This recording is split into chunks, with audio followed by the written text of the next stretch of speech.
الحمد لله الذي لم يزل عالما قديرا حيا قيوما سميعا بصيرا سبحان اللہ. وعلى آله وأصحابه كثيرا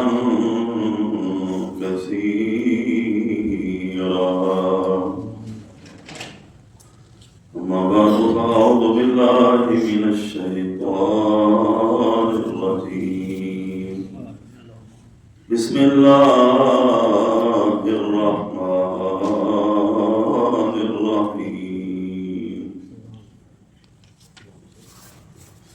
والنجم إذا هوى ما ضل صاحبكم وما غوى وما ينطق عن الهوى إن هو إلا وحي يوحى علمه شديد القوى ذو مرة فاستوى وهو بالأفق الأعلى ثم دنا فتدلى فكان قاب قوسين أو أدنى فأوحى إلى عبده ما أوحى ما كذب الفؤاد ما رأى أفتمارونه على ما يرى ولقد رآه نزلة أخرى عند سدرة المنتهى عندها جنة المأوى إذ يغشى السدرة ما يغشى ما كذب الفؤاد ما رأى أفتمارونه على ما يرى آمنت بالله صدق الله مولانا العظيم وبلغنا رسوله النبي الكريم الأمين ونحن على ذلك لمن الشاهدين والشاكرين والحمد لله رب العالمين. قال الله تبارك وتعالى في شان حبيبه مخبرا وحكما إن الله وملائكته يصلون على النبي يا أيها الذين آمنوا صلوا عليه وسلموا تسليما. الصلاة والسلام عليك يا سيدي يا رسول الله وعلى آلك وأصحابك يا سيدي يا حبيب الله. الصلاة والسلام عليك يا سيدي يا رحمة للعالمين وعلى آلك وأصحابك يا سيدي يا خاتم النبيين. الصلاة والسلام عليك يا سيدي يا شفيع المذنبين وعلى آلك وأصحابك يا سيدي يا إمام المرسلين. اللہ تبارک و تعالی جل جلالہ وعظم شانہ وعظم برہانہ ومن والہ وجل ذکرہ ولا الہ غیرہ کا فضل و کرم لطف و احسان اور اس کی عنایت و مہربانی سے مجھے اور آپ کو اللہ تعالیٰ نے اپنی بارگاہ میں حاضر ہونے کی سعادت نصیب فرمائی اور شعبان المعظم کا پہلا جمعہ ادا کرنے کی توفیق عطا فرمائے. اللہ تعالیٰ ہماری حاضری کو اپنی بارگاہ میں قبول فرمائے اور اس بابرکت مہینے میں اللہ تعالیٰ ہمیں ماہ رمضان کی عبادت کی تیاری کرنے کی توفیق عطا فرمائے. میں نے آپ کے سامنے 27واں پارہ سورہ النجم کی ابتدائی آیات طیبات کی تلاوت کی ہے۔ آج کے مختصر سے وقت میں معراج النبی صلی اللہ علیہ وسلم کی حکمتوں کے بارے میں چند باتیں آپ سے کرنی ہیں، کیونکہ عرب لوگ کہتے ہیں کہ فعل الحکیم لا یخلو عن الحکمہ، کہ حکیم کا کوئی فعل بھی حکمت سے خالی نہیں ہوتا۔ عقل مند بندہ، پڑھا لکھا بندہ جب کوئی بات کرتا ہے تو سننے والے جو سمجھدار ہوتے ہیں وہ اس بات کی تہ میں جاتے ہیں کہ اس نے یہ بات کیوں کی ہے۔ جب وہ کوئی کام کرتا ہے تو پھر بھی اس کے کام میں کوئی نہ کوئی حکمت تلاش کی جاتی ہے کہ اس کام کرنے کا مقصد کیا ہے۔ تو یہ جو اللہ تعالیٰ نے اتنا بڑا کام کیا اور اپنے پیارے نبی صلی اللہ علیہ وسلم کو معراج کرایا، اس میں حکمتیں کیا ہیں؟ اللہ تعالیٰ نے اشارہ تو خود ہی کر دیا سورہ بنی اسرائیل کی پہلی آیت کے اندر کہ ہم نے اپنے بندہ خاص کو معراج کرایا لِنُرِيَهُ مِنْ آیاتنا، تاکہ ہم اس کو اپنی نشانیاں دکھائیں۔ نشانیاں دکھانے کے لیے اللہ تعالیٰ نے حضور صلی اللہ علیہ وسلم کو معراج کرایا۔ اور نشانیاں کیا تھیں کہ فرشتے آئے، براق آیا، حضرت موسیٰ علیہ السلام کی قبر پہ نبی پاک تشریف لے گئے، بیت المقدس تشریف لے گئے، انبیاء کرام علیہ السلام کو نماز پڑھائی، وہاں نبیوں نے خطبے دیے، حضور پاک صلی اللہ علیہ وسلم نے آخر میں خطبہ دیا تو آدم علیہ السلام نے یا ابراہیم علیہ السلام نے فیصلہ کیا کہ سب کے خطبے بڑے عظیم و شان ہیں اور سب کی شانیں بڑی بلند و بالا ہیں، لیکن آخر الزمان نبی محمد رسول اللہ تم سب سے افضل والا ہیں۔ اس کے بعد آسمانوں کی سیر کرائی، ہر آسمان کے اوپر اللہ تعالیٰ کا کوئی نہ کوئی نبی حضور صلی اللہ علیہ وسلم کا استقبال کر رہا تھا۔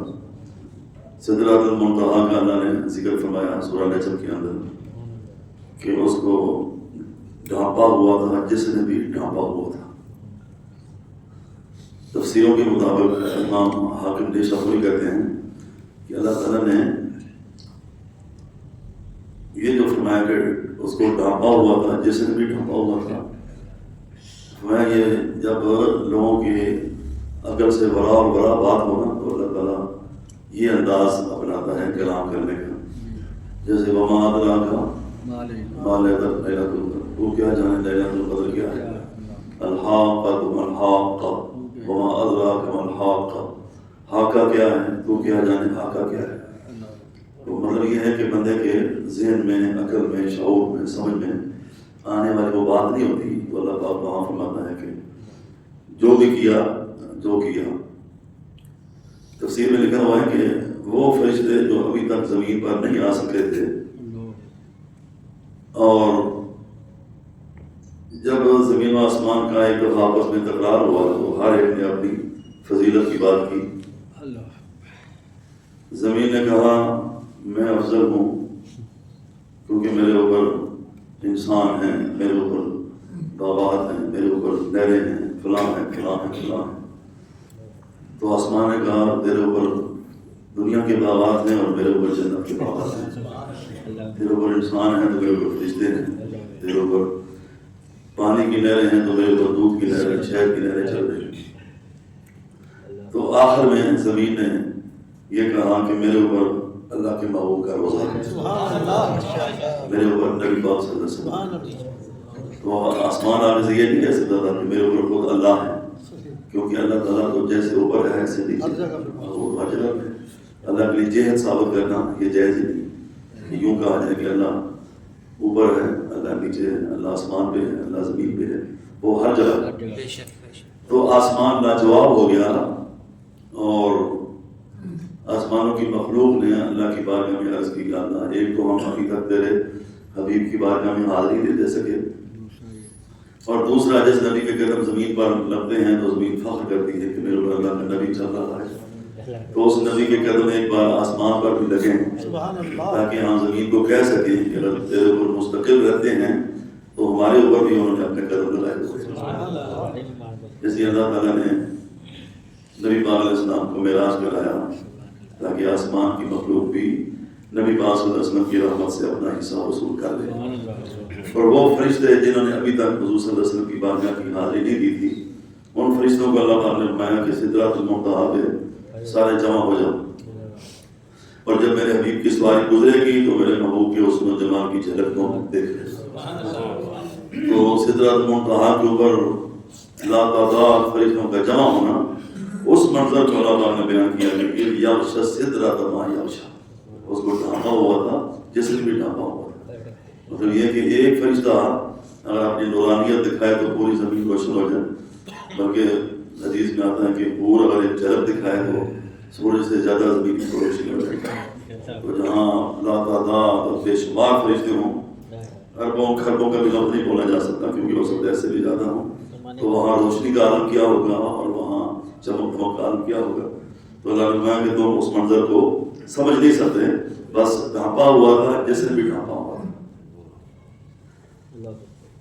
تو ایک اشارہ کو اللہ نے دے دیا کہ تاکہ ہم نشانیاں دکھائیں، اس لیے ہم نے سیر کری اپنے بندے کو. اور یہاں نقطے کی بات یہ ہے کہ یا رسول اللہ آپ نے زمینی نشانیوں میں سے سب سے پہلے کس نشانی کو دیکھا؟ تو نبی پاک نے فرمایا کہ میں نے موسیٰ علیہ السلام کو قبر میں دیکھا کہ وہ قبر پہ میں کھڑے ہو کر صلاۃ پڑھ رہے ہیں.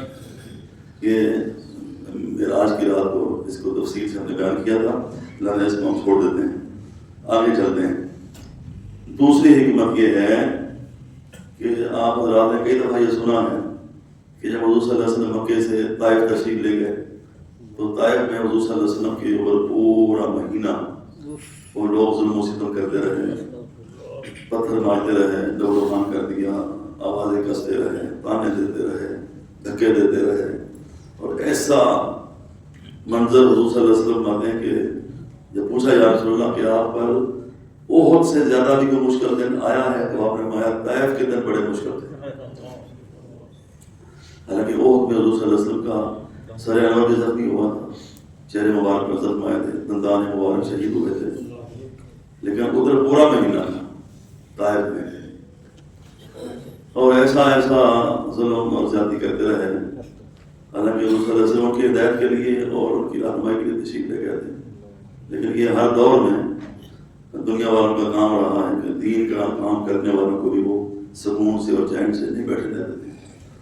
زخمی ہونے کے بعد جب آپ کسی دیوار کے سائے میں کھڑے ہونا چاہتے تو دھکا دے کر آگے کر دیتے تھے، جب کسی درخت کے سائے میں تھوڑی دیر سستانا چاہتے تو وہ وہاں سے پکڑ کے آگے کر دیتے.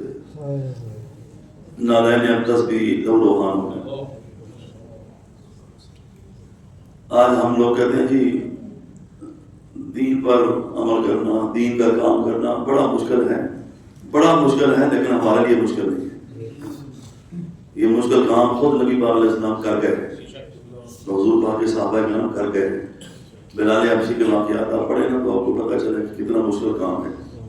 ہمارے تو 5 نمازیں پڑھنا بڑا مشکل ہے، اور دین کا تھوڑا سا علم حاصل کرنا یہ بھی ہمارے لیے پہاڑ کی طرح ہوتا ہے. دنیا بھر کی چیزیں پڑھتے ہیں لیکن قرآن پڑھنے کی توفیق نہیں ہوتی، حدیث پڑھنے کا ٹائم ہمیں نہیں ملتا.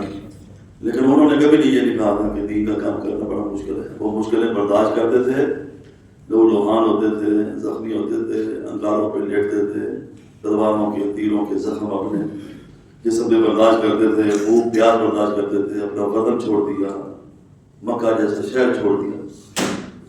لیکن کبھی حضرت بلال نے یہ نہیں کہا تھا کہ دین کا کام کرنا بڑا مشکل ہے. ان کو مشکلات کے اندر بھی لذتیں نصیب ہوتی تھیں اور تکلیف کے اندر بھی راحت اور آرام اور سکون نصیب ہوتا تھا. یہاں تک کہ آسمان سے پہاڑوں کا فرشتہ اترا اور اس نے کہا کہ آپ کے ساتھ جو انہوں نے سلوک کیا ہے وہ ہم نے دیکھ لیا ہے، آپ حکم کریں تو میں اس شہر کو تباہ کر دوں اور 2 پہاڑوں کو اٹھاؤں اور اس کے نیچے پیس دوں. تو آپ نے نہیں، اے فرشتوں تمہارے صبر کا پیمانہ لبریز ہوا ہوگا، میں تو اس سے زیادہ بھی اللہ کے دین کے لیے مشکلات برداشت کرنے کو تیار ہوں. کوئی بات نہیں، اگر یہ لوگ نہیں مانتے تو نہ مانیں. ان کی نسلوں میں ایسے لوگ پیدا ہوں گے جو مجھے بھی مانیں گے اور میرے رب کو بھی مانیں گے. جب حضور واپس تشریف لائے تو ظاہر بات ہے 1 مہینے کی اتنی شدید محنت اور اتنی تکلیف اور اتنے مسائل اور اتنی پریشانیاں، ایک بندے کو ساتھ لے کر گئے تھے تو اسی بندے کو ساتھ لے کر واپس آئے۔ مکے سے طائف کا سفر کتنا کٹھن، آپ کو کوئی مشکل نہیں سفر کرنا، اس دور میں اونٹوں پہ سفر ہوتا تھا یا کسی طرح کی سواریوں کے اوپر۔ تو دل میں بات وہ آتی ہے کہ اللہ میں تیرا محبوب ہوں، تو رب العالمین ہے، تو نے مجھے رحمت للعالمین بنایا ہے، تو میں اپنے کسی کام کے لیے تو نہیں کیا تھا، تیرے کام کے لیے کیا تھا، تو میں دیکھ لیا، لیکن مجھے اس کا غم نہیں ہے کہ بدل گیا زمانہ، میری زندگی ہے تم سے کہیں تم بدل نہ جانا۔ تو راضی ہے تو سارے زمانے کی کوئی پرواہ نہیں، جو کوئی دل چاہے کرتا رہے، جب اللہ میرے اوپر راضی ہے تو کسی کی کوئی پرواہ نہیں۔ تو پھر اللہ تعالیٰ نے نبی پاک علیہ السلام کو معراج کرائی کہ آپ نے اپنے اوپر پتھروں کی بارش دیکھی ہے، لوگوں کا یہ ظلم و ستم برداشت کیا ہے، طائف والوں کا یہ رویہ آپ نے دیکھا ہے، اب آؤ میری بارگاہ میں اور میرے فرشتے اور میرے نبی اور آسمان کی مخلوق جو میرا استقبال کرے گی، اب وہ بھی آ کر اپنی آنکھوں سے دیکھے۔ پھر کیسا حضور پاک کا استقبال ہوا، مسجد اقصیٰ میں تشریف لے گئے، سارے نبی حضور پاک کے پیچھے کھڑے ہو کر نماز پڑھ رہے تھے، اور حضور کو اللہ نے امام الانبیاء بنایا معراج کی رات۔ آسمانوں پہ گئے ہیں تو وہی ان میں سے بعض نبی آسمانوں کی اوپر کی ڈیوٹی تھی، پہلے آسمان پہ، دوسرے تیسرے ساتویں آسمان پہ موسیٰ علیہ السلام، ہارون علیہ السلام، ابراہیم علیہ السلام، آدم علیہ السلام۔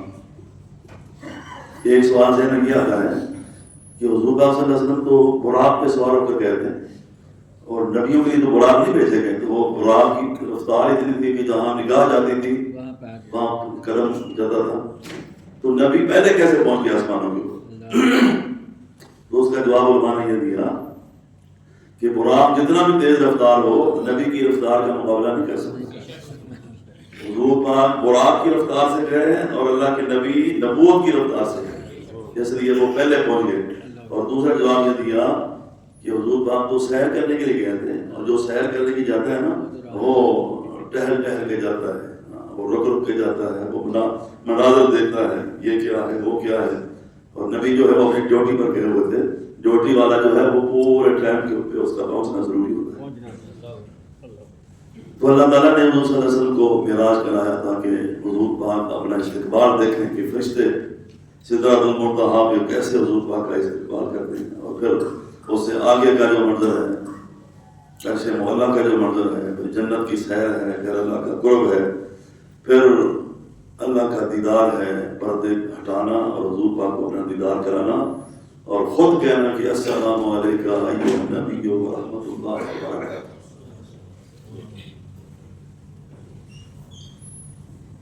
ایک بندے نے سوال کیا کہ قرآن پاک میں اللہ تعالیٰ نے جیسے بعض نبیوں کا نام لیا نا، سلام علی نوح فی العالمین، نوح علیہ السلام پر سلامتی ہو، سلام علی موسیٰ و ہارون، موسیٰ ہارون پر سلام ہو، سلام علی ابراہیم، ابراہیم علیہ السلام پر سلام ہو، سلام علی الیاسی، الیاس علیہ السلام پر سلام ہو۔ حضور پاک صلی اللہ علیہ وسلم کا نام لے کر اس طرح اللہ نے سلام نہیں بھیجا، ویسے حکم دیا کہ صلی اللہ علیہ وسلم تسلیما، لیکن اس طرح خاص حضور پاک صلی اللہ علیہ وسلم کا اکیلے کا نام لے کر۔ تو علماء نے کہا اس لیے کہ جیسے حضور پاک کی عظمت و شان سب سے بلند و بالا ہے، اسی طرح حضور پاک صلی اللہ علیہ وسلم پر سلام بھیجنے کا انداز بھی سب سے عرفہ والا ہے۔ وہ کیسے؟ اللہ نے میں سب نبیوں پر میں نے سلام بھیجا تو سب کے قدم فرش پر تھے، اور اپنے نبی کو سلام بھیجوں گا تو نبی کے قدم عرش پر تھے۔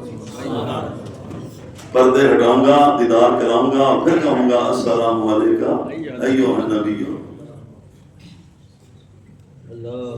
اب دیکھیں حضور صلی اللہ علیہ وسلم وہاں بھی اپنی امت کو نہیں بولے، جب اللہ نے یہ کہا نا تو حضور صلی اللہ علیہ وسلم نے عرض کیا اللہ السلام علینا، ہمارے اوپر تو سلام آ گیا ہے، وعلی عباد اللہ الصالحین، نیکوکار بندے جو ہیں ان پر بھی سلام۔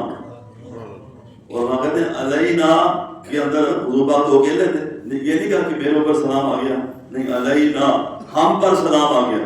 آگے نیک بندوں کا ذکر کیا، وہ کہتے ہیں گناہگار کدھر گئے؟ گناہگار کو حضور نے علینا میں شامل کر دیا. السلام علینا، مجھ پر اور میرے گناہگار امتیوں پر اے اللہ تیرا سلام آ گیا. اب نیکوکار بندے جو ہیں ان پر تو خود سلام بھیج. اس لیے علیحدہ ان کا ذکر فرمایا. تو یہ بھی ایک حکمت تھی کہ حضور صلی اللہ علیہ وسلم پر اللہ تعالیٰ نے ایسے انداز سے سلام بھیجا. اور قیامت والے دن حضور پاک صلی اللہ علیہ وسلم کی امت جو دنیا میں حضور پاک پر سلام بھیجتی ہے، ان کا سلام بھی اللہ خود نبی پاک علیہ السلام کی بارگاہ میں پیش کرے گا.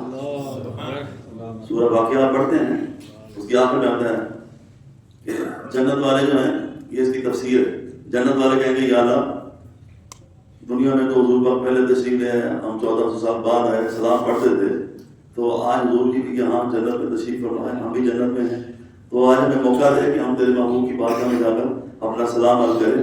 تو اللہ کہے گا تم دنیا میں تھکے ہوئے ہو، آرام کرو، آج تمہارا رب تمہارا سلام تمہارے نبی کو پہنچا سکے. سلام اللہ کا من اصحاب الیمین.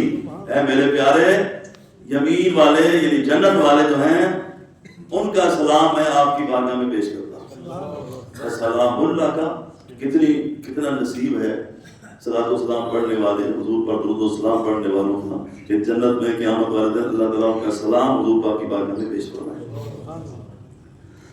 ایک حکمت یہ ہے کہ ایک دفعہ حضور پاک کی سامنے امت کے اعمال پیش کیے گئے، تو آپ کو پتہ ہے گناہ گار تو ہر دور میں زیادہ ہو گئے ہیں. اب جتنے نمازی ہیں بے نمازی سے زیادہ ہیں. جمعے کو تو پھر بھی ماشاء اللہ رونق ہو جاتی ہے، لیکن جمعے کے علاوہ کتنے لوگ نماز پڑھتے ہیں. اسی طرح سود کھانے والے اور رشوت لینے والے اور گناہ کرنے والے کتنے گناہ گار مسلمان کہلاتے ہیں، کلمہ پڑھتے ہیں، اپنے آپ کو حضور پاک کا امتی کہتے ہیں. تو حضور پاک کے سامنے جب امت کے اعمال پیش کیے گئے، یہ بھی حدیث پاک میں آتا ہے کہ ہفتے میں 2 دن میری امت کے اعمال میرے سامنے پیش کیے جاتے ہیں، پیر کا دن اور جمعرات کا دن. جب اپنے کسی امتی کی نیکیاں زیادہ دیکھتا ہوں تو اللہ سے ان کی قبولیت کی دعا کرتا ہوں اور خوش ہوتا ہوں، اور جب کسی کے گناہ زیادہ دیکھتا ہوں تو پریشان ہوتا ہوں اور اللہ پاک کی بارگاہ میں اس کے گناہوں کی بخشش کی دعا کرتا ہوں. تو جب ہمارے امت پیش کیے گئے تو بڑے بڑے لوگ جو ہیں وہ پاپی گناہ گار حضور پاک دیکھ کر گھبرا گئے کہ یہ تو پھر بہت ساری امت میری جہنم میں چلی جائے گی. تو اللہ نے اپنے حبیب کی پریشانی کو برداشت نہ کیا اور معراج کرایا کہ آپ نے اپنی امت کے گناہوں کو دیکھا ہے، آ کر ذرا میری رحمت کو بھی دیکھیں، میری جنت کو بھی دیکھیں. گناہ جتنے بھی ہوں گے میری رحمت سے زیادہ نہیں. حضور پاک نے معراج کیا تو امت کے گناہ جو ہیں وہ اگر ذرہ ہیں تو اللہ کی رحمت پورا سمندر نظر آئی. تو حضور پاک خوش ہو گئے. اللہ نے نبی پاک علیہ السلام کو شفیع بنایا. شفیع کا معنی شفاعت کرنے والا، اللہ کی بارگاہ میں گناہ گاروں کی سفارش کرنے والا. اور قیامت کا دن چونکہ بڑا ہولناک ہوگا، اس لیے وہاں کھلے ڈلے انداز میں شفاعت کرنا شروع کر دینا، یہ اس میں اگر وہ منظر پہلے نہ دیکھا ہوتا تو پھر تھوڑی سی جھجک آنی تھی. اللہ نے حضور پاک کو وہ سارا منظر پہلے دکھا دیا تاکہ قیامت کے دن شفاعت کرنے میں آسانی ہو جائے، جھجک ختم ہو جائے. میرا محبوب میری بارگاہ میں آئے اور کھلے دل سے اپنے امت کی میری بارگاہ میں سفارش اور شفاعت کرے.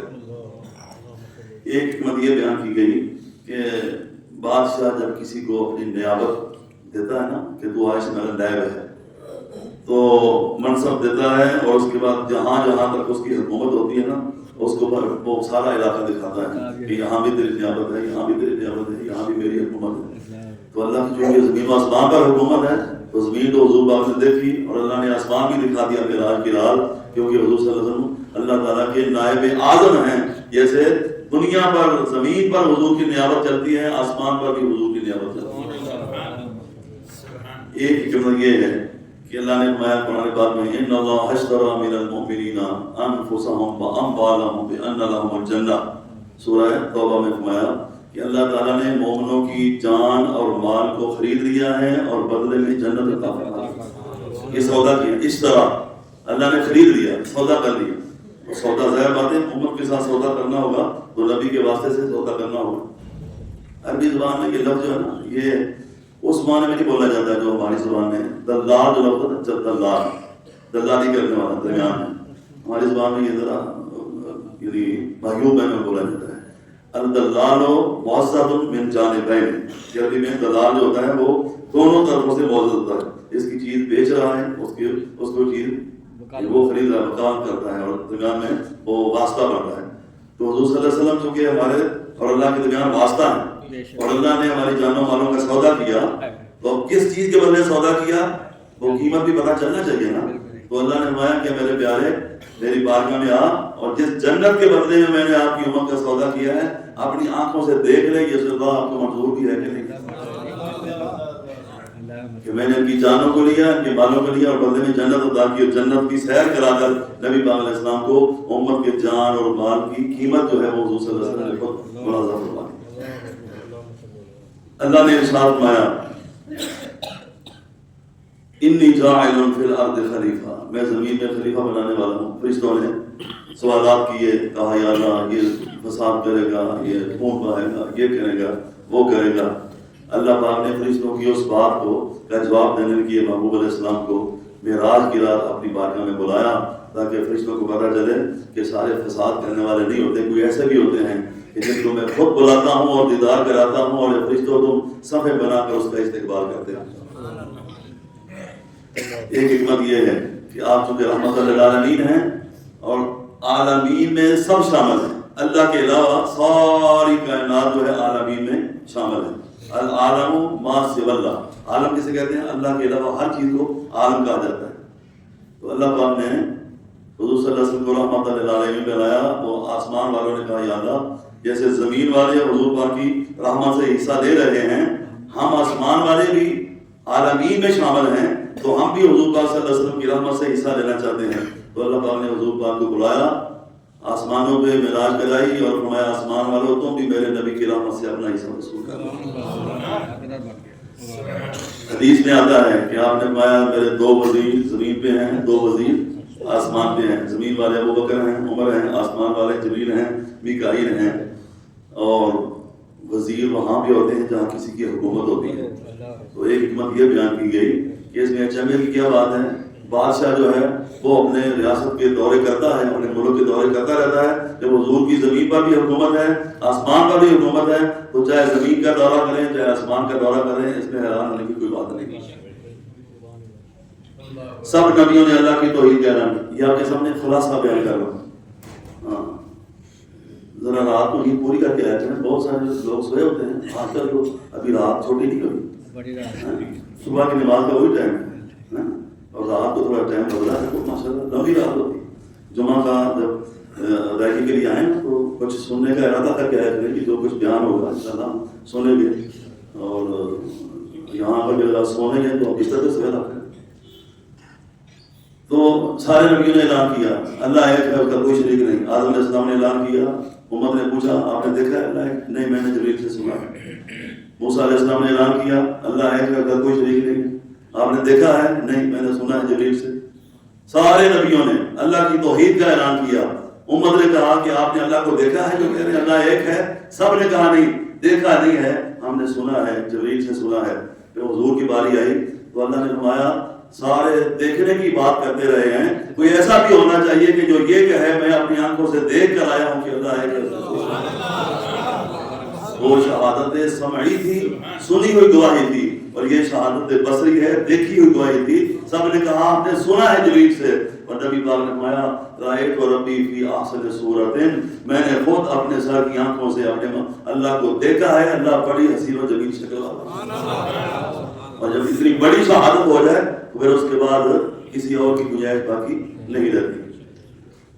ایک حکمت یہ ہے کہ مولانا روح کہتے ہیں نا کہ جملہ عالم است محتاج الیہ، سارا جہان نبی پاک علیہ السلام کا محتاج ہے، اور نبی پاک علیہ السلام صرف اپنے اللہ کے محتاج ہیں. کوئی بندہ یہ کہہ سکتا تھا کہ حضور زمین پر چلتے ہیں تو زمین کے محتاج ہوئے. اللہ نے فرمایا آپ زمین سے اوپر آ جائیں، پہلے آسمان پہ گئے پھر پہلے آسمان کے محتاج ہوئے. اللہ نے دوسرے آسمان پہ آ جائیں، تیسرے آسمان پہ آ جائیں، چوتھے 7واں آسمان سے اللہ تعالیٰ اوپر لے گیا کہ میرا نبی نہ 7 زمینوں کا محتاج ہے نہ 7 آسمانوں کا محتاج ہے. 7 زمینیں بھی میرے نبی کی محتاج ہیں اور 7 آسمان بھی میرے نبی کے محتاج ہیں.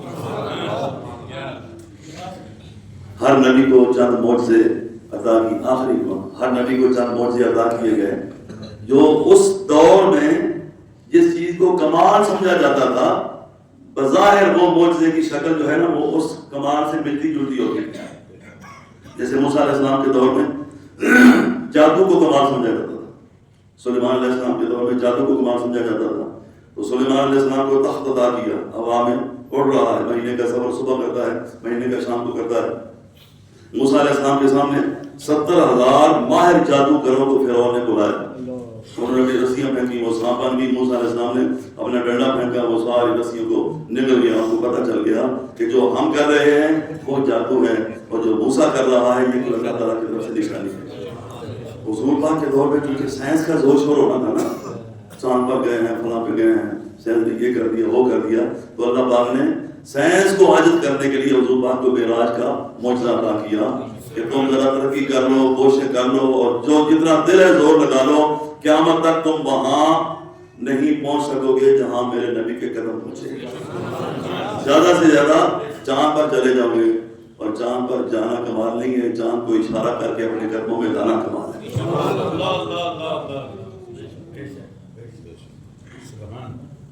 انسان جا رہا ہے خود چل کے چاند پر, میرے نبی نے چاند کو در پہ اڑا دیا.